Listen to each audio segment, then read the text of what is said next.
Conocerán la verdad y la verdad los hará libre. El día de hoy presentan estudios bíblicos a través de la Biblia, un análisis contextualizado, exegético y hermenéutico de la Biblia, desde Génesis hasta Apocalipsis, capítulo por capítulo, versículo por versículo, estudiaremos la Biblia para crecer en el conocimiento de la palabra de Dios. Estos estudios fueron diseñados por el teólogo erudito John Berno Magui y fueron narrados por el pastor Samuel Montoya. Acompáñenos en este interesantísimo recorrido bíblico a través de la Biblia. Los dejo con el estudio Llegamos del ahora día de hoy. al capítulo Amén. 2 de esta epístola a los Hebreos, y en este capítulo 2 vamos a ver la humillación de Cristo, que Él se hizo hombre y se hizo inferior a los ángeles. Él fue creado un hombre de la Virgen María, y Él tomó en sí mismo nuestra humanidad. Él fue así, y por tanto Cristo es el revelador de Dios, y Él es el representante del hombre. En esta epístola vamos a encontrar dos cosas en cuanto a Él: que Él revela a Dios al hombre aquí en la tierra, y que Él representa al hombre ante Dios. Yo tengo un representante allá arriba, tengo alguien que me está representando. Yo no sé en cuanto a usted, amigo oyente, pero pienso que en la capital de mi país hay aquellos que son llamados a representarme a mí y que no están haciendo una buena labor. Solo están tratando de hacer las cosas que les interesa a ellos. Se interesan en nosotros únicamente cuando estamos votando, y en ese instante somos muy queridos por los políticos. Yo soy esa persona tan inteligente que no puedo hacer nada malo con tal de que yo vote por ellos. Pero, amigo oyente, es maravilloso saber que tenemos un representante ante Dios. Es algo maravilloso el saber eso, y Él se encuentra allí por usted y por mí. Es bueno saber que lo tenemos a Él de nuestro lado, porque también hay uno que acusa a los hermanos. Él tiene acceso ante Dios, y éste puede decir algunas cosas bastante malas en cuanto a nosotros. Por eso es que estoy muy agradecido de tener un representante allí. ¡Qué cuadro más hermoso el que tenemos allí en esos dos primeros capítulos, amigo oyente! Primero tenemos la exaltación, la elevación de Cristo, superior a los ángeles, porque Él es Dios. Y ahora en el capítulo 2, Él se hace a sí mismo inferior a los ángeles. Él descendió, y aquí tenemos la humanidad de Cristo. Tenemos las dos cosas, la deidad de Cristo y la humanidad de Cristo. Debemos señalar que a través de toda esta epístola tenemos ciertas señales o advertencias de peligro. Hay varias señales de peligro en la epístola a los Hebreos que queremos mencionar. La primera que encontramos está en los versículos 1 al 4 de este capítulo 2, y ese es el peligro de que nos deslicemos. La segunda advertencia de peligro la encontramos en el capítulo 3, versículos 7 hasta el capítulo 4, versículo 2, y allí el peligro es de incredulidad. Luego, en el capítulo 5, versículos 11 al 14, encontramos la tercera señal de peligro, y ese es el peligro de ser tardos para oír, de ser un estudiante retrasado en la escuela de Dios. Algunos de nosotros somos así. Tenemos luego la cuarta señal de peligro, la del peligro de apartarse, y eso lo vemos en el capítulo 6, versículos 1 al 20. Hay también una quinta señal de peligro, y este es en cuanto al peligro de despreciar, y eso lo encontramos en el capítulo 10, versículos 26 al 39. Encontramos aún otra señal de peligro, la sexta, en el capítulo 12, versículos 15 al 29, donde se nos advierte en cuanto al peligro de la negación. Estas señales de peligro son advertencias para el pueblo de Israel, para que ellos no dejen de gozar la bendición completa de Dios, la cual ha provisto a través de Cristo. Dios advirtió a la nación en Kadesh Barnea que si ellos fracasaban en su intento de entrar a la tierra de Canaán, que ellos no iban a recibir la bendición. En realidad, todo lo que esa generación obtuvo fue la experiencia del desierto, y ellos nunca llegaron a saber lo que era vivir en las bendiciones de esa tierra. Hay dos lugares en los cuales puede vivir el creyente del día de hoy. Usted puede vivir en el desierto y tener la experiencia del desierto como creyente, o puede entrar al lugar de bendición. Usted puede entrar a esas bendiciones cruzando el río Jordán, en forma espiritual, por supuesto. Uno puede cruzar hoy el río Jordán por medio de un puente, pero no es una experiencia muy placentera, porque cuando uno sale del puente y entra a Israel, el tráfico se detiene como 5 veces para ser inspeccionado, y esto produce frustración en los viajeros hasta el punto de no estar seguros de si en realidad quieren cruzar el río Jordán. Pero el creyente puede dar gracias al Señor porque ha cruzado el río Jordán de manera espiritual en el Señor Jesucristo a través de su muerte y su resurrección. Sepultados juntamente con Él por el bautismo, resucitados con Él en vida nueva. Así es como Josué logró que cruzaran los hijos de Israel. ¡Cuán maravilloso es esto, amigo oyente! Ahora, al llegar a esta advertencia aquí, queremos que usted note que es una advertencia para el Hijo de Dios hoy, una advertencia de que sí existe un peligro de deslizarnos. Leamos pues el primer versículo de este capítulo 2 de Hebreos. Por tanto, es necesario que con más diligencia atendamos a las cosas que hemos oído, no sea que nos deslicemos. Quizá usted ha oído la historia de un hombre que se acostó a dormir en un bote en un río. Ese bote se soltó y comenzó a deslizarse en las aguas del río hacia los rápidos. Cuando llegó a ese lugar, ya era demasiado tarde. No había nada que se pudiera hacer en cuanto al bote y en cuanto al hombre, y éste se dirigió a las cataratas y, por supuesto, allí murió. Ahora alguien quizá puede preguntar, ¿qué debo hacer para ser perdido? Bueno, usted sabe cuál es la respuesta a lo que se debe hacer para ser salvo. Pero, ¿cuál es la respuesta a aquel que dice que quiere ser perdido? La respuesta es, sencillamente, nada. Siga por el camino que está recorriendo ahora, amigo oyente. Usted se está deslizando y las cataratas se encuentran en su camino. Usted y yo pertenecemos a la familia humana perdida. Nosotros no estamos siendo juzgados. A veces nos cansa oír que hay personas que dicen que Dios nos está probando, pero no es siempre así. Nosotros estamos perdidos. Él está salvando a algunos hoy que se vuelven o que acuden a Cristo. Nosotros ya estamos perdidos. No es necesario que usted haga nada para ser perdido. Usted ya lo está. ¿Qué debo hacer para ser perdido? Nada, amigo oyente, porque esa es nuestra condición natural. Existe, por tanto, ese peligro de la negligencia. La negligencia en cualquier área de la vida es algo trágico. Esto nos hace recordar de una secretaria que descubrió que tenía cáncer de la cadera. El médico le informó eso a ella, pero ella continuaba postergando la operación. Finalmente llegó un día cuando ya era demasiado tarde. Ella ya se estaba deslizando y eso era todo. Se le había advertido del peligro, pero ella siguió deslizándose y cuando por fin se realizó la operación, ya era demasiado tarde. Cuando uno se mueve en un nivel espiritual, amigo oyente, cuando escucha el mensaje del Evangelio y no hace nada en cuanto a eso, eso es mucho más trágico. Hay muchas personas que escuchan el mensaje, lo siguen escuchando, pero no hacen nada en cuanto a esto. Uno de nuestros oyentes nos informa que ha escuchado por mucho tiempo, y nos dice, algún día voy a aceptar esa oferta y recibir a Cristo. Pero en este instante, este hombre está deslizándose. No sabemos cuál es la distancia que haya recorrido, pero llegará un día cuando será demasiado tarde, y ya no habrá más nada que hacer. Uno puede sufrir un ataque al corazón, un accidente o algo así. Vamos a ver en esta epístola que ahora es el tiempo aceptable. Hoy es el día de salvación. Amigo oyente, nos agradaría ver a todos aquellos que nos están escuchando en este instante que formaran parte de la generación de ahora. Ahora es el tiempo aceptable. Hoy es el día de salvación. El peligro de deslizarnos es un peligro real. Así es que aquí tenemos una advertencia. Ahora en el versículo 2 de este capítulo 2 de la epístola a los Hebreos leemos, porque si la palabra dicha por medio de los ángeles fue firme, y toda transgresión y desobediencia recibió justa retribución, cuando aquellos ángeles llegaron a Sodoma, ellos anunciaron un juicio, y fue ejecutado. Usted descubrirá que cuando un ángel lleva un mensaje en el Antiguo Testamento, uno puede confiar en que eso que él dice va a llevarse a cabo.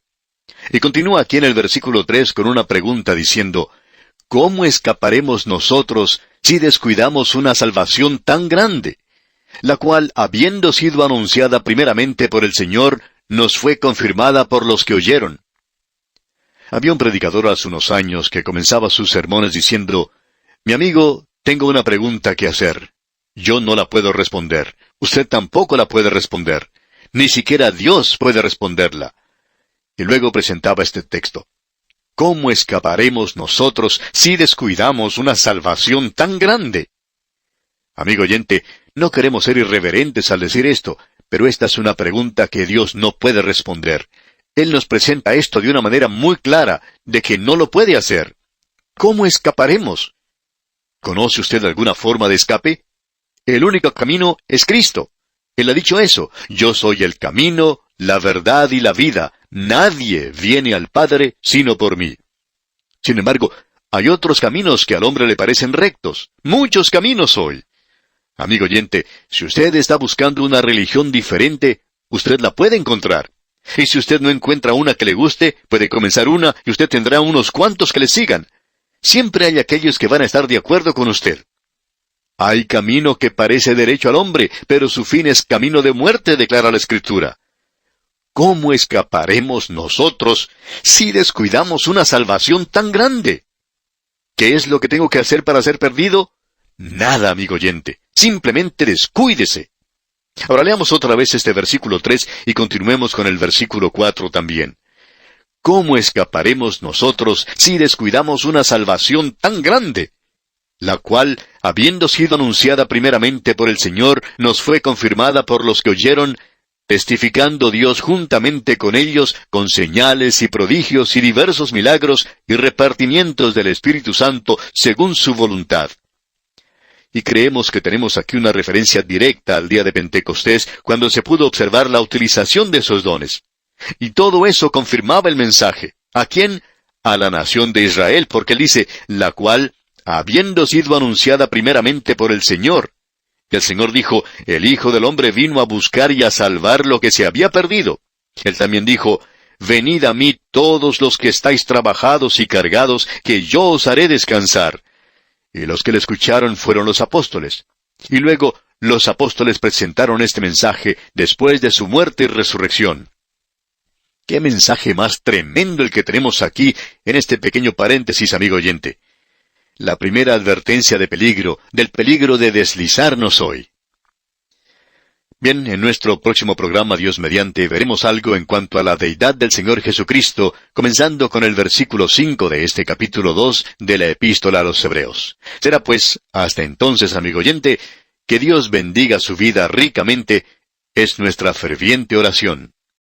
Vamos a continuar hoy, amigo oyente, nuestro estudio en esta Epístola a los Hebreos, y comenzamos en el versículo 5 del capítulo 2. En el primer capítulo habíamos observado la superioridad de Cristo a los profetas del Antiguo Testamento en los primeros 3 versículos. Vimos luego la superioridad de Cristo a los ángeles. En el Antiguo Testamento los ángeles habían desarrollado un papel de mucha importancia, y los hebreos, a quienes es dirigida esta epístola, los creyentes hebreos, ellos habían crecido bajo un sistema en el cual se consideraba a los ángeles próximos al trono de Dios mismo. El escritor aquí está demostrando a Cristo como alguien superior a los ángeles. Él destaca la deidad de Cristo y la forma en la cual Cristo es superior a los ángeles. Él es el Hijo, ellos son criaturas, ellos son siervos, y el Hijo recibe adoración, los ángeles nunca la reciben. Él es el heredero, ellos no lo son. Él es quien gobierna, no ellos. Él es el Creador, y ellos son las criaturas. Hemos visto en la primera parte del capítulo 2 que el escritor presenta aquí algunas señales o avisos de peligro. Al pasar por una curva del camino, él coloca un cartel de advertencia sobre el peligro de deslizarse. No de ir demasiado rápido, sino de simplemente deslizarse de estas grandes verdades. Ahora, en el resto del capítulo 2, el escritor destaca otra vez la superioridad de Cristo a los ángeles, pero ahora tenemos la humanidad de Cristo. Esto es algo que también necesita enfatizarse tanto como la deidad de Cristo. Él trajo la deidad a esta tierra. Él llevó la humanidad de regreso al cielo. Ya hemos enfatizado eso, y este capítulo lo volverá a enfatizar. Ahora el versículo 5 de este capítulo 2 de la Epístola a los Hebreos dice, «Porque no sujetó a los ángeles el mundo venidero, acerca del cual estamos hablando». Para comenzar debemos comprender de qué mundo está hablando aquí. No sabemos por qué hay muchas personas que cuando uno habla del mundo venidero, inmediatamente piensan en el cielo. La palabra griega que se utiliza aquí para mundo es oikoumene, que significa el mundo o la tierra habitada. Se refiere específicamente a la gente sobre esta tierra, y así se usa en el Evangelio según San Mateo, capítulo 24, versículo 14, donde dice, «Y será predicado este Evangelio del reino en todo el mundo». Y también en la Epístola a los Romanos, capítulo 10, versículo 18, donde dice, «Antes bien, por toda la tierra ha salido la voz de ellos». Por tanto, esta palabra no se puede referir al cielo, ni tampoco a la eternidad. No se refiere a la dispensación de la gracia en la cual vivimos hoy, sino que nos habla del reino mesiánico, del reino que viene sobre esta tierra. permítanos una vez más decir lo siguiente, que los creyentes hebreos que habían aprendido bien el Antiguo Testamento sabían que el tema del Antiguo Testamento es el reino venidero sobre el cual alguien del linaje de David reinaría. Y eso llegó a ser el cántico lema de cada uno de los profetas, el reino mesiánico. Ahora, lo que él está diciendo aquí es algo verdaderamente importante. Dice, porque no sujetó a los ángeles el reino milenario que vendrá sobre este mundo. No solo que ellos no han gobernado en el pasado, ellos han sido siervos y mensajeros, no solo son siervos nada más en el día de hoy, sino que en el futuro ellos no van a gobernar tampoco. Continuarán siendo siervos. Ese es el pensamiento que el escritor está expresando aquí. Luego él va al Salmo 8 y nos presenta en realidad una interpretación de ese salmo maravilloso que tiene que ver con la creación. ¿Quién estará a cargo de la creación en el futuro? Escuche lo que dice el versículo 6 de este capítulo 2 de la Epístola a los Hebreos. Pero alguien testificó en cierto lugar diciendo, ¿qué es el hombre para que te acuerdes de él, o el hijo del hombre para que le visites? Detengámonos aquí por un momento. ¿Quién es el hombre? Bueno, el hombre es nada más que una criatura pequeña en uno de los planetas menores. Alguien lo dijo de la siguiente manera, el hombre es un sarpullido sobre la epidermis de un planeta menor. Bueno, eso realmente coloca al hombre en su lugar, pero pensamos que es más o menos aceptado. Nosotros somos algo muy pequeño en el universo de Dios. Alguien ha dicho que cuando uno levanta la parte más pequeñita de la creación, las partes de un átomo, y luego extiende su mano para buscar lo más grande, que el hombre se encuentra probablemente en medio de estas dos cosas. Él puede mirar hacia abajo y por cierto que mira hacia arriba. Pero lo importante no es que el hombre se encuentra en el medio de la creación física. Lo importante es que Jesús llegó a ser un hombre. O más bien, el Señor de la Gloria, la segunda persona de la Trinidad, se hizo Jesús, el hombre, aquí en la tierra. ¿Qué es el hombre para que te acuerdes de él? Bueno, la respuesta es esta. Jesús llegó a ser hombre. Él dejó la gloria del cielo y bajó a esta tierra y no se convirtió en un ángel. Eso es lo que va a decir aquí. ¿Qué es el hombre para que te acuerdes de él, o el hijo del hombre para que le visites? ¿Qué es el hombre? Bueno, el hombre en sí mismo no es nada.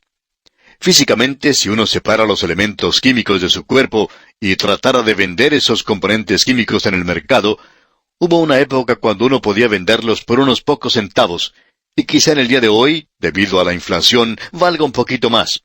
Pero en realidad no tiene mucho valor, especialmente cuando uno piensa en el valor del dinero del presente. Así es que el hombre no es muy valioso físicamente hablando. Mentalmente él piensa que es algo, pero conoce muy poco. ¿Qué es lo que el hombre conoce realmente en cuanto a este vasto universo en el cual estamos nosotros? Se ha gastado millones y millones para enviar al hombre a la luna para ver si se puede encontrar cómo comenzó todo. No se cree en el primer capítulo del Génesis, por tanto se explora la luna. Bueno, amigo oyente, Génesis capítulo 1, versículo 1 aparece como un lugar mucho mejor que cualquiera que hemos podido ver en la luna, y así lo aceptamos de esa manera. Así es que el hombre no vale mucho, mental, material o físicamente. No puede levantar mucho, tampoco puede hacer mucho. Cuando usted mira al hombre, puede observar que es un pecador perdido, que se encuentra en una condición terrible. ¿Qué es el hombre para que te acuerdes de él? ¿Para que le visites? Bueno, él nos visitó porque venía a comunicarse con nosotros y quería salvarnos de nuestra condición perdida. Ahora, en el versículo 7 de este capítulo 2 de la Epístola a los Hebreos que estamos estudiando, dice, «Le hiciste un poco menor que los ángeles, le coronaste de gloria y de honra, y le pusiste sobre las obras de tus manos». ¿Qué fue lo que hizo con el hombre? Bueno, le hizo un poco menor que los ángeles. Aún así, para comenzar, al hombre le tocó ocupar un lugar menor que los ángeles. El Salmo 8 nos presenta esto de una manera muy clara. El hombre fue hecho menor que los ángeles. Ahora, aquel que es mayor que los ángeles, superior a los ángeles, es el Señor de la gloria, y Él está dispuesto ahora a descender a un lugar menor que los ángeles, y no llegar a ser un ángel, sino un hombre. En el Antiguo Testamento tenemos el relato de un incidente en el que tomó parte el ángel del Señor. Se menciona el pacto de Jacob en el capítulo 32 de Génesis, y cerca de ese lugar el ángel del Señor luchó con Jacob. Y nosotros creemos que ese ángel del Señor era el Señor Jesucristo mismo. Él ha descendido hoy y se ha convertido en uno menor que los ángeles, porque se convirtió en hombre. Aparentemente el ángel es una medida.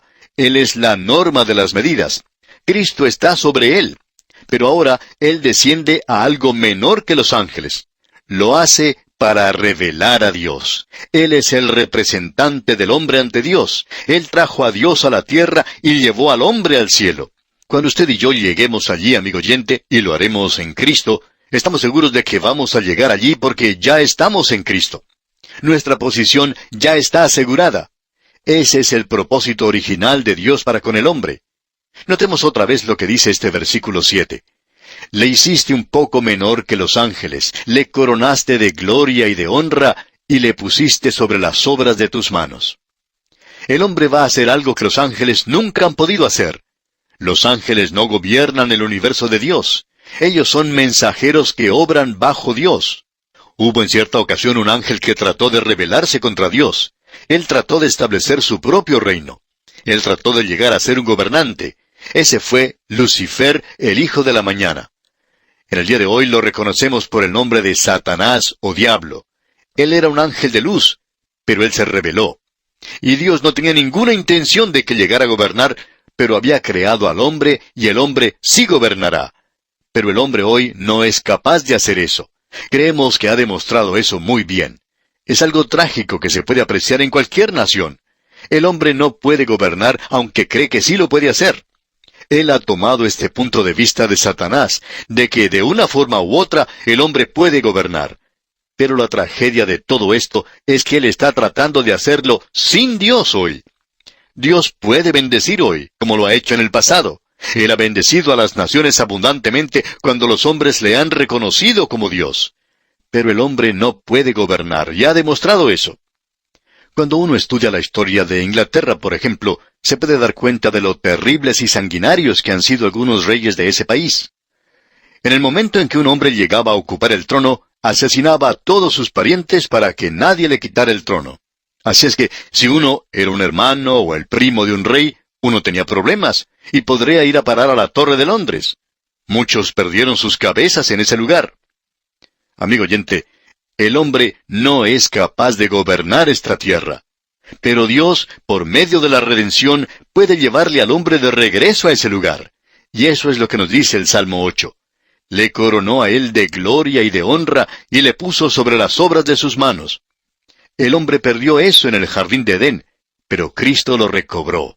Y aquí en el versículo 8 de este capítulo 2 de la Epístola a los Hebreos leemos, «Todo lo sujetaste bajo sus pies, porque en cuanto le sujetó todas las cosas, nada dejó que no sea sujeto a él, pero todavía no vemos que todas las cosas le sean sujetas». Notemos lo que dice aquí, «Todo lo sujetaste bajo sus pies». ¿Los pies de quién? De Cristo, no del hombre. No vemos eso aquí. Todo lo sujetaste bajo sus pies, porque en cuanto le sujetó todas las cosas, nada dejó que no sea sujeto a él. Pero hoy no vemos que todo esté bajo él.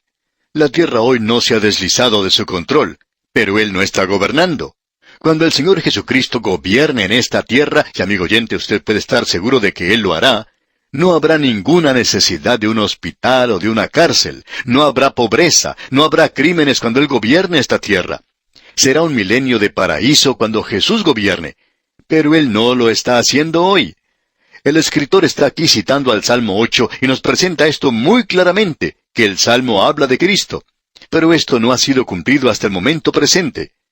Ahora, en el versículo 9 de este capítulo 2 de la Epístola a los Hebreos leemos, «Pero vemos a aquel que fue hecho un poco menor que los ángeles, a Jesús, coronado de gloria y de honra a causa del padecimiento de la muerte, para que por la gracia de Dios gustase la muerte por todos».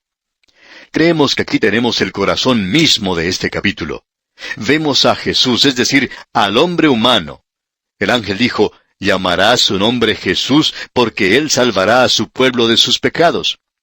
Vemos a Jesús, él fue hecho un poco menor que los ángeles. ¿Por qué? A causa del padecimiento de la muerte. Ese era el único camino. Él era el único que podía redimir al hombre, y él podía hacer eso solamente muriendo en la cruz por el padecimiento de la muerte. Esa era la única manera de hacerlo. Pero ahora Él va a ser elevado. Dios le ha exaltado a Él, le ha coronado de gloria y honra a causa del padecimiento de la muerte, para que por la gracia de Dios gustase la muerte por todos. Debemos enfatizar esta expresión, gustase la muerte. Él no solo experimentó la angustia de la muerte, sino que experimentó lo que la muerte realmente es, una muerte verdaderamente completa. Él bebió la copa de muerte. Esa copa amarga fue puesta junto a sus labios, y Él bebió todo lo que había allí. Y Él lo hizo por usted y por mí, amigo oyente. Ahora notemos que el escritor dice aquí que hizo eso por la gracia de Dios, para que Dios pudiera demostrar su gracia hacia usted y hacia mí, amigo oyente, y decirnos lo que dice ahora aquí en el versículo 10. Escuche usted. Porque convenía a aquel por cuya causa son todas las cosas, y por quien todas las cosas subsisten, que habiendo de llevar muchos hijos a la gloria, perfeccionase por aflicciones al autor de la salvación de ellos.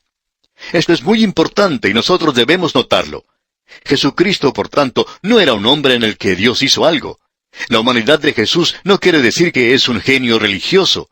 Esto no indica que era un mártir por una causa. Esto tampoco nos indica que Él nos está presentando un buen ejemplo. La humillación de Cristo logró dos cosas. Consiguió la gloria y la honra para la persona de Cristo, y logró la salvación del hombre, e hizo la salvación del hombre posible. Cristo, como ya hemos visto y dicho, llevó la humanidad al cielo. Y allí hoy se encuentra un hombre en la gloria, y allí hay gloria en ese hombre, algo que no había antes allí. Amigo oyente, esto era algo que Dios no podía hacer hasta que Jesús viniera y muriera en la cruz. Y Él es hecho perfecto en el sentido de algo completo. Dios no puede, y no queremos aparecer como irreverentes diciendo esto, pero Dios no puede salvar al hombre lamentándose o demostrando un gran corazón y decir, yo te perdono. Dios no perdona nunca hasta cuando se haya pagado el castigo. Tiene que ser así, si Él va a ser el gobernante moral del universo. Cuando Dios salvó a Abraham, lo salvó a crédito o a plazo. Él dijo, cuando salvó a Abraham, tomó la cuenta y dijo, yo pagaré esto más tarde. Pero cuando vino el cumplimiento del tiempo, Dios envió a su Hijo, nacido de mujer y nacido bajo la ley, para que redimiese a los que estaban bajo la ley, a fin de que recibiésemos la adopción de hijos. Él redimió a Moisés, Él redimió a David por su muerte en la cruz. Él le redimió a usted, amigo oyente, y usted y yo tenemos que llevar un sacrificio hoy. Y el escritor de esta epístola a los Hebreos nos va a dejar esto muy en claro más adelante. Usted y yo, amigo oyente, miramos por medio de la fe hacia atrás al Señor, porque esta es la forma que Dios tiene de hacerlo. Él es el único camino que Dios tiene para la salvación de la humanidad.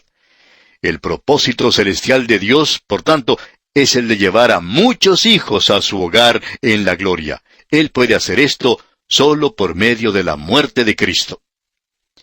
Amigo oyente, estamos recorriendo un terreno realmente tremendo en el día de hoy. Esta es una porción con la cual no se trata mucho, y esa es la razón por la cual estamos dedicándole tanto tiempo.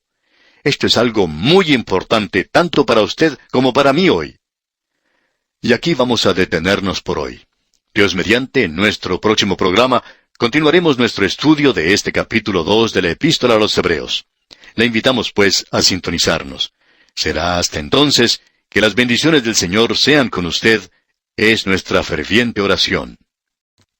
En el día de hoy, amigo oyente, regresamos al capítulo 2 de esta Epístola a los Hebreos que estamos estudiando, y vamos a continuar con nuestro estudio partiendo del versículo 10, ya que esto es algo muy importante.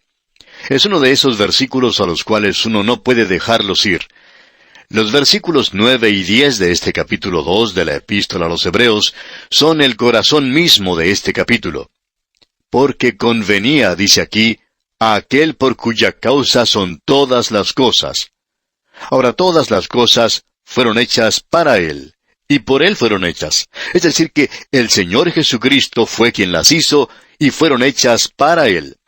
Si usted quiere saber por qué existe este universo, es porque el Señor Jesucristo lo quería así. Es porque fue su voluntad, y este universo existe para Él. Ese es el origen de esto, la mente de Cristo. Ahora notemos lo que dice aquí en este versículo 10. Porque convenía a aquel por cuya causa son todas las cosas, y por quien todas las cosas subsisten, que habiendo de llevar muchos hijos a la gloria, perfeccionase por aflicciones al autor de la salvación de ellos. Y ese es el propósito presente de Dios. Dios tiene un propósito futuro, el de colocar a su Rey sobre el monte santo de Sión. Eso lo encontramos allá en el Salmo 2. Y Dios está dirigiendo eso en aquella dirección en el presente.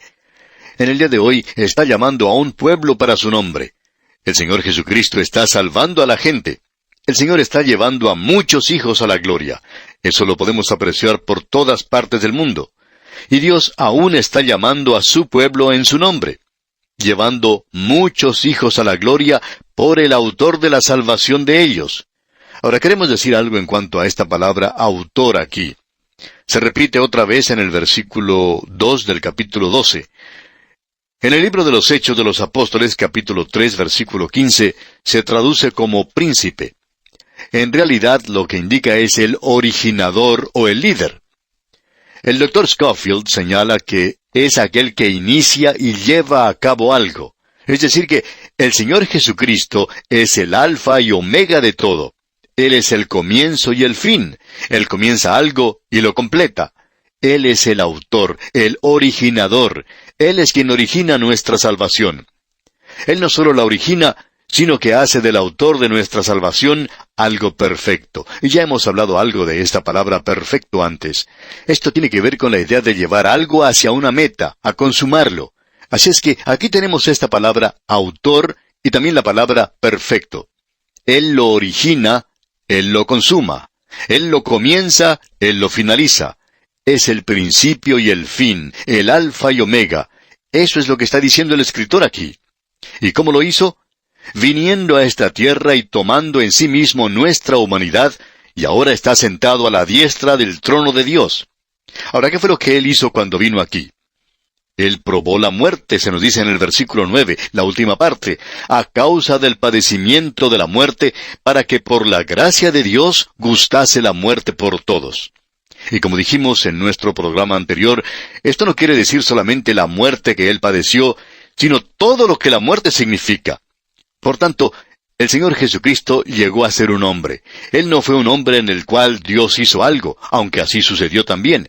Pero Él no es un genio religioso, aun cuando lo fue. Él no fue un hombre en el cual Dios hizo algo, aunque así sucedió también. Pero Él no es un genio religioso, aun cuando lo fue. Él no es un mártir por una causa, aunque se puede decir eso. Él no es solo un buen ejemplo. No, Él vino a esta tierra para redimir a la humanidad, para lograr la salvación del hombre. Hoy hay un hombre en la gloria. Un hombre regresó al cielo, y Él fue quien trajo a Dios aquí a la tierra para revelar a Dios. Él llevó la humanidad allá al cielo para representar a la humanidad. Él revela a Dios en la tierra. Él representa al hombre allá arriba. Vamos a apreciar eso en su sacerdocio. Ahora, el versículo 11 de este capítulo 2 de la Epístola a los Hebreos dice, porque el que santifica y los que son santificados, de uno son todos, por lo cual no se avergüenza de llamarlos hermanos. Me gusta mucho este versículo. Santificar aquí no significa lo que la persona común puede creer. Uno pensaría que esto se refiere a una persona muy buena, una persona muy dulce. Bueno, la santificación cuando se usa en relación con el Espíritu Santo tiene que ver con la obra de Dios en nosotros para hacernos la clase de representantes que Él quiere aquí sobre la tierra, y es la obra del Espíritu Santo de Dios en el corazón de los redimidos. Pero santificación, cuando es usada con la persona de Cristo, y ese es el verdadero significado aquí en la Epístola a los Hebreos, no es purificación, es consagración. No es una condición, sino una posición que tenemos en Cristo, y eso es lo que tenemos que mantener delante de nosotros. Él fue justo, Él ocupó el lugar del injusto para poder llevarnos a Dios. Él nos ha llevado ahora a formar parte de la familia de Dios, y en la familia de Dios Él no se avergüenza de llamarnos hermanos. Yo no me atrevo a llamarle a Él hermano, no me atrevería a decir eso en cuanto a Él, pero debemos decir esto, que Él nos ha llevado a la familia de Dios a nosotros. Él es el primogénito de entre muchos hermanos. Él es la cabeza de la familia. Él nos llama hacia nosotros porque todos nosotros hemos llegado a ser hijos de Dios a través de la fe en el Señor Jesucristo. Amigo oyente, esto nos presenta de una manera muy clara que esta falsa doctrina no es una doctrina, es una herejía. Y nos estamos refiriendo a la paternidad universal de Dios, a la hermandad universal del hombre. Es una doctrina condenable que existe hoy porque en realidad no es cierto. Como dijimos en nuestro programa anterior, no nos gustaría haber sido el hermano de un rey de Inglaterra en los días pasados, porque lo hubieran llevado a la torre para darle muerte a uno. El verdugo en ese lugar hubiera dado cuenta de uno de una manera muy rápida y de un solo golpe concluiría la vida de uno. Amigo oyente, la humanidad en general no tiene mucho de qué jactarse. Ahora, en el versículo 12, encontramos que él dice que no se avergüenza de llamarnos hermanos. De modo que aquí en el versículo 12 leemos, diciendo, anunciaré a mis hermanos tu nombre, en medio de la congregación te alabaré. Esta es una cita del Salmo 22. Ese es el gran salmo de la cruz.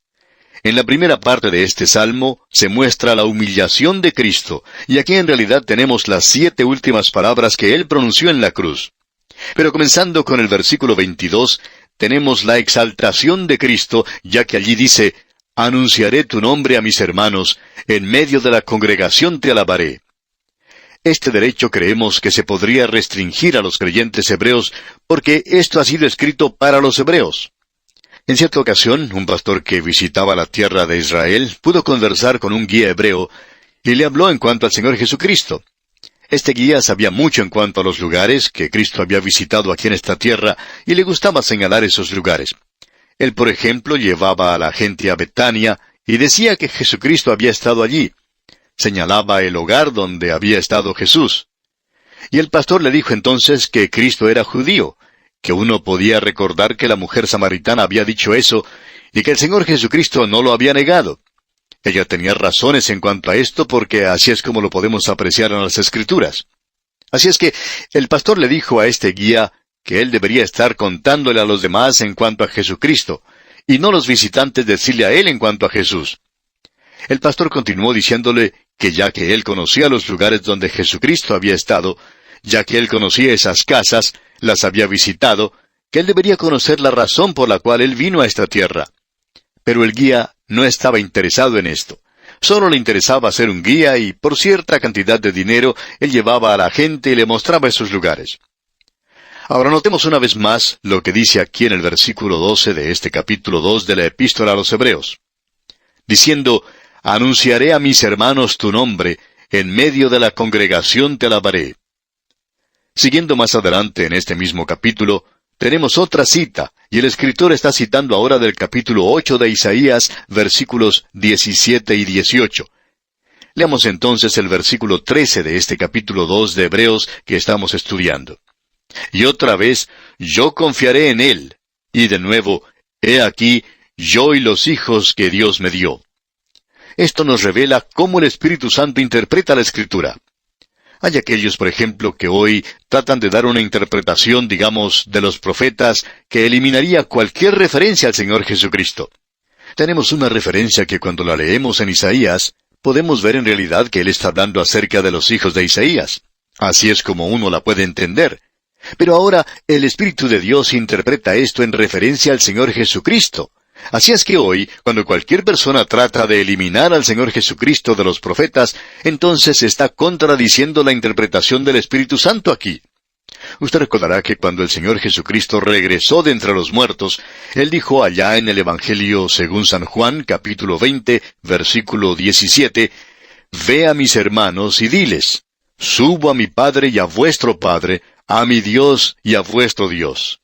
Es decir que Él está diciendo a mis hermanos, y Él se estaba refiriendo en esa ocasión en particular a los apóstoles. Por supuesto, todos ellos eran judíos. Enfatizamos esto porque creemos que es muy importante en esta ocasión.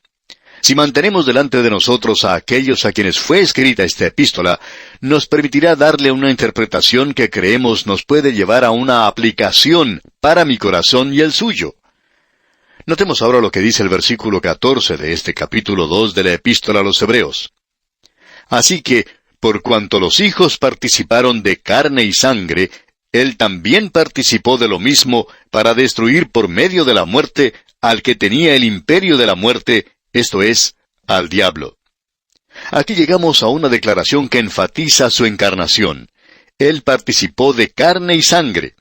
Él vino de una forma en la cual ellos no estaban esperando que Él viniera. Tendrían que haberlo esperado. Los profetas indicaron claramente la forma en que iba a venir la primera ocasión. Pero como dice George McDonough, ellos estaban esperando a un rey para que los levantara. Sin embargo, vino una criatura pequeña que hizo llorar a una mujer. Él participó de carne y sangre. Él también participó de lo mismo, dice este versículo. Él vino a este mundo por medio de un nacimiento humano, de la misma manera en que lo hicimos usted y yo, amigo oyente. Y no solo a través del nacimiento. Su nacimiento no salvó a nadie. Dice aquí, para destruir por medio de la muerte al que tenía el imperio de la muerte. Y fue solo a través de la muerte que Él podía salvar. Su muerte nos salva, no su nacimiento, ni tampoco su vida. Es su muerte la que nos salva. Él trajo salvación y libertad de la muerte, es decir, de la muerte espiritual y eterna. Notemos ahora lo que dice aquí. Estamos leyendo lentamente porque es muy importante todo esto. Leamos ahora el versículo 15 de este capítulo 2 de la Epístola a los Hebreos. Y librar a todos los que por el temor de la muerte estaban durante toda la vida sujetos a servidumbre. Él vino a esta tierra y tomó en sí mismo nuestra humanidad. Él se hizo inferior a los ángeles, porque dicen los versículos 16 y 17, porque ciertamente no socorrió a los ángeles, sino que socorrió a la descendencia de Abraham, por lo cual debía ser en todo semejante a sus hermanos, para venir a ser misericordioso y fiel sumo sacerdote en lo que a Dios se refiere, para expiar los pecados del pueblo. Cuando Él vino aquí en semejanza de los hombres, era una semejanza real. Él se identificó completamente con nosotros. Él podía haber nacido en el palacio de César, pero no nació allí. Él nació en la pobreza, Él nació en un pesebre. ¿Por qué? Para poder experimentar lo que era en realidad ser semejante al hombre, para poder saber algo del efecto del pecado en el hombre. ¿Y dónde podemos ver esto? Bueno, lo podemos ver en la pobreza, lo podemos ver en la tentación, lo podemos ver en la muerte violenta y que no merecía. Allí es donde uno puede ver el pecado manifestado. Creemos que es algo trágico en el presente cuando podemos enterarnos de personas ancianas que son asesinadas por algunos jóvenes que tienen algunos problemas psicológicos. Debemos darle gracias a Dios que Él va a arreglar las cosas algún día. Habrá que rendir cuentas algún día, y eso lo tendremos que hacer ante Él. Así es que bajó aquí a esta tierra y conoció lo que era la verdadera pobreza. Muchas historias tristes se relatan de la Segunda Guerra Mundial. Por ejemplo, se cuenta que durante esa época los trenes viajaban repletos de gente, y si los pasajeros por alguna razón u otra tenían que bajarse del tren, entonces subía otra persona al tren y ocupaba su lugar, y no había quien los sacara de allí. Eran personas que habían llegado a la estación a despedir a los seres queridos. A veces la esposa había ido a despedir al esposo que se iba a la guerra, y ella quedaba allí sin un lugar a donde dirigirse. Por tanto, permanecía en la estación del tren hasta que podía subirse a otro tren y salir de ese lugar. Se cuenta que en ese mismo lugar, en la estación del ferrocarril, nació un bebé. ¿Puede usted imaginarse lo que puede haber sido eso? Un bebé que nace allí en la estación del ferrocarril. Para esta fecha creemos que será un hombre grande y esperamos que alguien le haya hablado del Señor Jesucristo. Bueno, al Señor le ocurrió algo parecido, como usted recuerda. César había decretado que todos tenían que inscribirse para pagar los impuestos. Su madre María tuvo que ir a Belén y allí no había lugar en el mesón. Y él nació en un pesebre. Y él entonces puede simpatizar con un muchacho como ese que nació en una estación del ferrocarril, ¿no le parece? El Señor Jesucristo, amigo oyente, vino a este mundo y Él pudo simpatizar con usted y conmigo. No interesa quién sea usted y dónde esté usted. Él le conoce y le comprende, no solamente porque es Dios, sino porque Él se hizo hombre y sabe exactamente las cosas por las cuales usted tiene que pasar hoy. Bien, amigo oyente, nuestro tiempo ha concluido ya. Así que tenemos que detenernos aquí. Continuaremos, Dios mediante, en nuestro próximo programa. Hasta entonces, pues, que el Señor le bendiga Es nuestra ferviente oración. Continuamos hoy nuestro recorrido por la Epístola a los Hebreos, y estamos en el capítulo 2, y vamos a ver lo que nos dice el versículo 18. Pero antes de esto quisiéramos regresar a un versículo clave, al cual ya hemos dirigido nuestra atención antes en este capítulo, y nos estamos refiriendo al versículo 9 del capítulo 2. Quisiéramos leer esto nuevamente antes de finalizar con este capítulo, porque nos encontramos ahora en el último versículo. El versículo 9 entonces dice: pero vemos a aquel que fue hecho un poco menor que los ángeles. Ahora, esa palabra poco es algo que debimos haber enfatizado anteriormente, pero no lo hicimos. Quisiéramos volver a este punto y decir lo que el escritor de este libro quiere decir aquí. El énfasis no es que él fue hecho un poco menor que los ángeles, sino que se le debe dar énfasis a una época que fue por un poco de tiempo. O deberíamos decir, pero vemos a aquel que fue hecho por un poco de tiempo menor que los ángeles. Él vino a este mundo por un breve periodo de tiempo, 33 años para mencionar la edad exacta. Entonces, el versículo 9 completo de este capítulo 2 de la Epístola a los Hebreos dice: pero vemos a aquel que fue hecho un poco menor que los ángeles, a Jesús, coronado de gloria y de honra a causa del padecimiento de la muerte, para que por la gracia de Dios gustase la muerte por todos. Ahora, Él no fue coronado de gloria y de honra por su muerte, sino que Él fue coronado con honra y gloria, porque Él vino a este mundo y murió sobre la cruz por usted y por mí. Eso es lo que habíamos enfatizado antes y algo que volveremos a enfatizar una y otra vez. En la gloria hay un hombre en el día de hoy. Él no estaba allí hace 2500 años. Por supuesto que allí estaba la segunda persona de la Trinidad. Muy bien, llamémosle Jehová. Jesús es Jehová, y Él es Dios. Él es tan Dios como el mismo Dios, pero hoy es tan hombre como el mismo hombre. Él tomó eso sobre sí, y porque hizo esto, Él recibió gloria y honra. Es decir, eso se encuentra en el cielo, y es algo que no estaba allí antes. Más adelante se nos dice que Él fue perfeccionado por las aflicciones. Aun cuando Él era el Hijo de Dios, aun cuando Él era Dios, aún así su vida perfecta nunca nos salvó. Su nacimiento virginal tampoco nos salvó. Tampoco nos salvó las enseñanzas de Él, como no lo hicieron los milagros que Él realizó. Su ejemplo tampoco nos salva.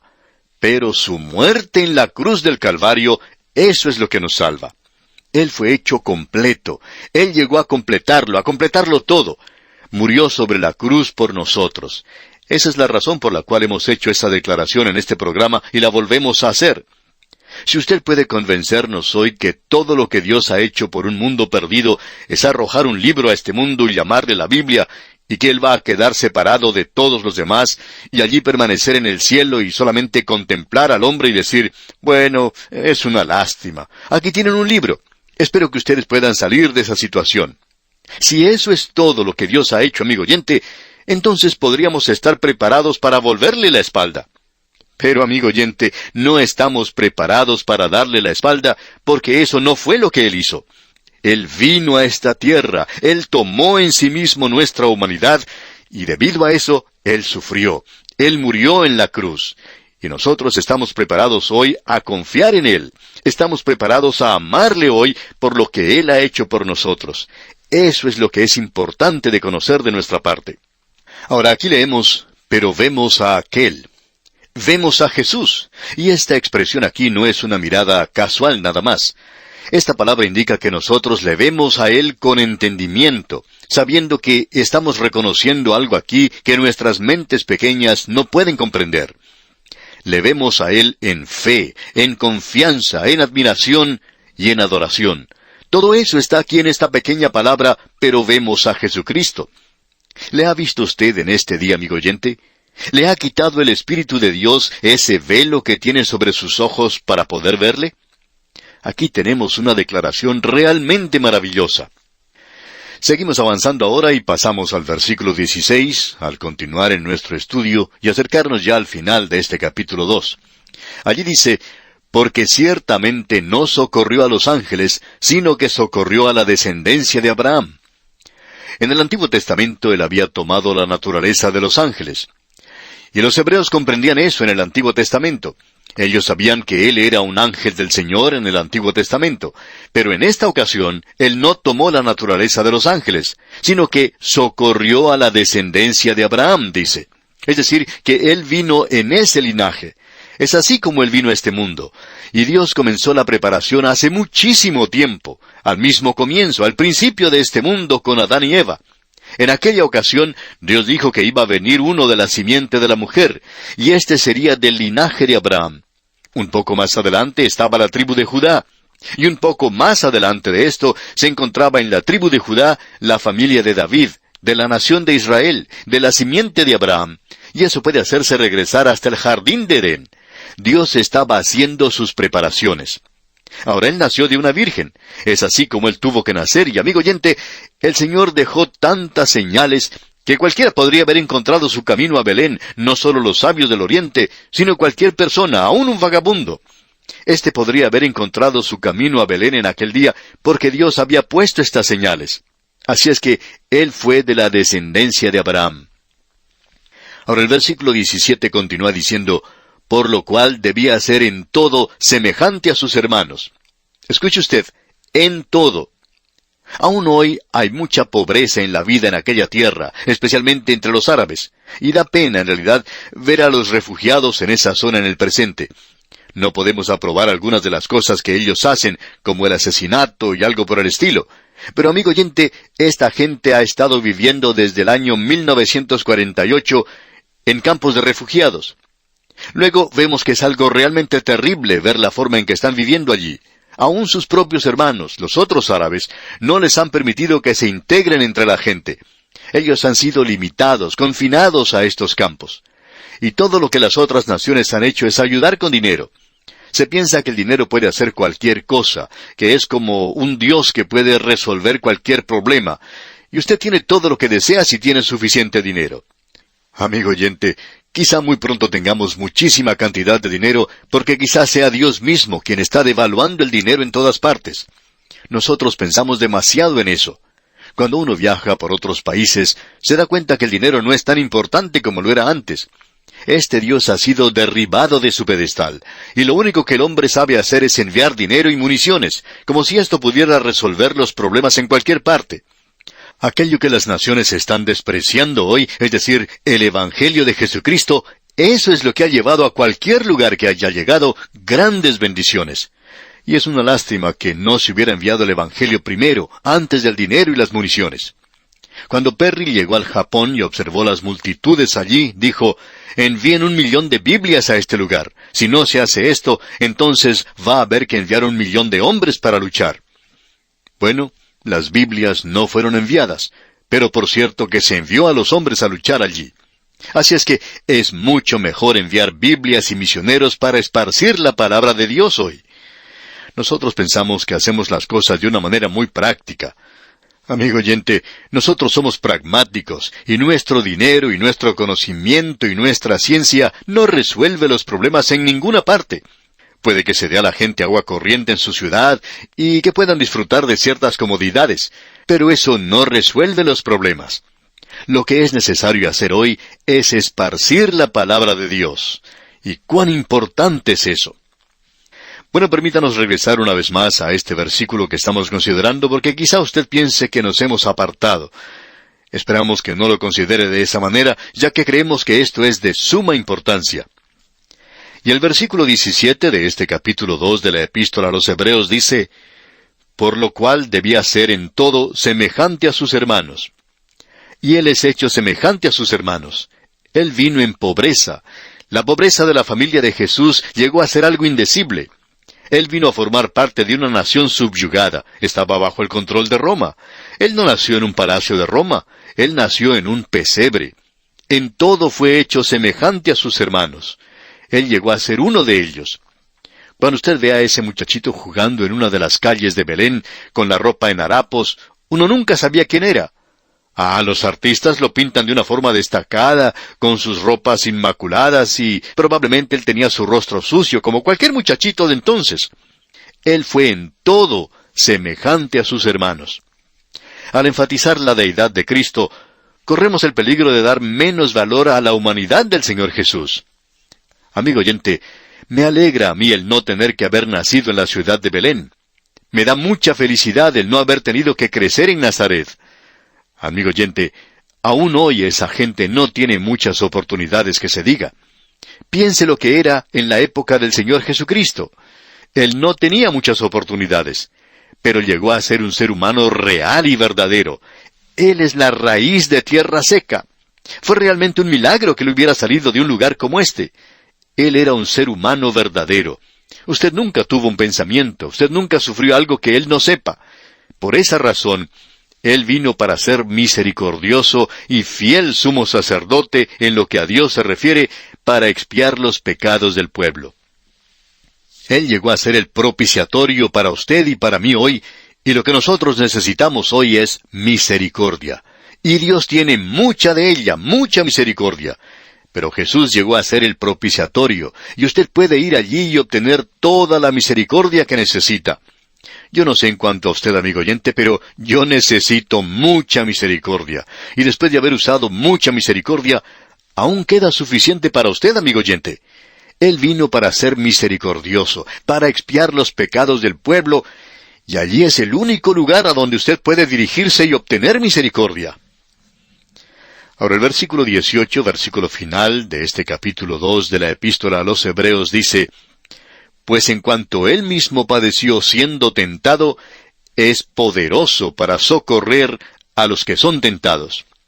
Podríamos decir en vez de tentado, que Él fue probado.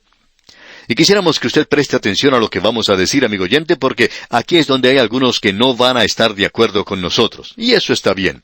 ¿Usted quiere estar equivocado? Bueno, eso es asunto suyo, pero esperamos que usted nos escuche. Vamos a hablar de una manera quizá dogmática aquí. Hay personas que preguntan en cuanto a esta tentación o prueba del Señor, si Él podía haber sucumbido ante ella. ¿Podría haber fracasado Jesús? Y la respuesta es rotundamente no. Hay algo muy importante que debemos conocer aquí, y esperamos que usted siga atentamente lo que vamos a decir. Nosotros hablamos hoy de ser tentados a hacer algo malo. Lo que usted y yo queremos decir con eso es que tenemos la oportunidad de hacer algo malo, y nosotros queríamos hacerlo. Ahora, la oportunidad era la prueba, la tentación, pero el deseo de hacer el mal era el pecado. Y el deseo pecaminoso es pecado en sí mismo. Pero él nunca tuvo ese deseo pecaminoso. Él no fue un pecador, pero él tuvo la oportunidad. Y allí fue donde comenzó Satanás a probarle. Él le dijo: ¿por qué no haces pan de estas piedras? Hay mucha gente hambrienta en el mundo. ¿Por qué no conviertes estas piedras en pan? Y si usted ha visto alguna vez ese lugar, sabe que hay muchas piedras en aquel lugar. Da risa en realidad al escuchar que hay personas que piensan o que presten atención a rumores falsos y ridículos de que se estaba enviando mármol a Israel para construir el templo. Si usted ha visitado alguna vez esa tierra, usted puede darse cuenta que allí no necesitan más piedras. Tienen suficientes allí. Quizá apreciarían que otro país fuera y comprara piedras de ellos, porque tienen de sobra y aún pueden tener lo suficiente para construir el templo. De modo que esa fue la tentación. El Señor podría haber hecho de las piedras pan, pero no lo hizo. En realidad, la prueba que Él padeció fue mucho mayor que la mía. Queremos que sepa lo siguiente, amigo oyente. Si yo pudiera haber hecho pan de las piedras, estaría ahora mismo en el negocio de la panadería, porque podría haber hecho mucho pan. Pero Él no lo hizo. Tuvo la oportunidad, sí, de hacerlo. Y esa es la prueba. Pero Él no sucumbió ante ella. Él nunca tuvo el deseo de sucumbir ante esa prueba. Y Él no podía tener ese deseo por la misma razón de que era Dios. Nuevamente hacemos la pregunta: ¿podría haber pecado Jesús? Y la respuesta es no. Alguien nos puede decir entonces: bueno, ¿cuál era entonces el propósito de la prueba? Él no podía ser tentado. Amigo oyente, si uno quiere hacerlo de esa manera, entonces podríamos preguntar si el oro puro debería ser probado también. Cuando se saca el oro de alguna mina, este es llevado a una persona que ensaya el oro, que lo prueba. Este es un oficial de la Casa de Moneda, cuyo deber es reconocer la ley del oro. ¿Sabe usted por qué hacen eso? Quieren probar ese oro. Y si uno le preguntara a esa persona que está probando el oro y le dijera: bueno, ¿no piensa usted que eso es oro puro? El hombre contestaría: por supuesto que es oro puro, pero nosotros tenemos que atestiguar que es oro puro. Es así que es probado. Él fue probado. Aún podemos presentar otra ilustración en cuanto a esto. En cierta ocasión, una gran inundación derribó el puente de ferrocarril de una pequeña ciudad. Para reemplazarlo se construyó un puente mucho más grande y de acero. Cuando la construcción de este gran puente del ferrocarril fue finalizada, los ingenieros llevaron y colocaron en ese puente 2 máquinas de ferrocarril. Cuando los habitantes de la zona observaron lo que estaba ocurriendo, uno de ellos se animó a preguntarle a un ingeniero lo que estaba haciendo. Este dijo que se estaba probando el puente. Y este otro le dice, ¿piensa usted que se puede caer? A lo cual el ingeniero, de manera un poco sardónica, respondió, por supuesto que no se va a caer. Estamos colocando esas máquinas de ferrocarril allí para probar que no va a caer. Pues bien, amigo oyente, el Señor Jesucristo fue tentado para probar que Él era quien decía que era. Y eso es importante. Amigo oyente, si Jesús de Nazaret hubiera pecado, eso no hubiera probado que Dios en la carne podía pecar. No habría probado eso, sino que habría probado que Jesús de Nazaret no era Dios en la carne. La prueba demostró que era Dios en la carne. Él no puede pecar. Esperamos pues haber aclarado este punto. Quizá usted no lo crea, pero eso es algo que se presenta en la palabra de Dios. Se nos dice que Él fue probado, tentado en todo. Ahora veamos lo que dice aquí este versículo 18. Pues en cuanto Él mismo padeció siendo tentado, es poderoso para socorrer a los que son tentados. Solo hemos considerado un versículo hoy, amigo oyente, pero esto es algo muy importante porque es el tema de la epístola que vamos a poder apreciar en el capítulo 5. De allí en adelante vamos a hablar del sacerdocio de Dios, del sumo sacerdocio del Señor Jesucristo. Él es capaz de ayudar a aquellos que son tentados. Y si hay una cosa que esperamos hacer resaltar de esta epístola, es que usted y yo seamos conscientes que tenemos un sumo sacerdote. Él está vivo en este mismo momento. Él se encuentra sentado a la diestra de Dios, y lo que es mucho mejor aún, Él está dispuesto a ayudarnos. Él se encuentra allí. Cuando uno se despierta en la noche y no puede volver a conciliar el sueño y se mueve de un lado para otro, cuando tenemos alguna carga en nuestro corazón, alguna inquietud, podemos mirar a nuestro sumo sacerdote. Él se encuentra allí en el cielo. Él me conoce, Él me comprende y uno puede llevarle a Él la carga. Amigo oyente, no importa lo que venga, cuando llegan esos momentos tenebrosos, cuando usted y yo pasamos por ese valle de sombra de muerte, tenemos un gran sumo sacerdote, y Él es poderoso para socorrer a los que son tentados. Él es capaz de ayudarle a usted hoy. Tememos que no le estamos usando a Él como debiéramos usarle. Nos olvidamos de Él, y tratamos de luchar la batalla solos. Pero, amigo oyente, Él está dispuesto a ayudarnos. Él quiere que usted y yo vayamos a Él. Hagámoslo, pues, amigo oyente. Y aquí vamos a detenernos por hoy. Dios mediante, en nuestro próximo estudio, entraremos a considerar el capítulo 3 de esta epístola a los Hebreos. Será pues, hasta entonces, que el Señor le bendiga, es nuestra ferviente oración.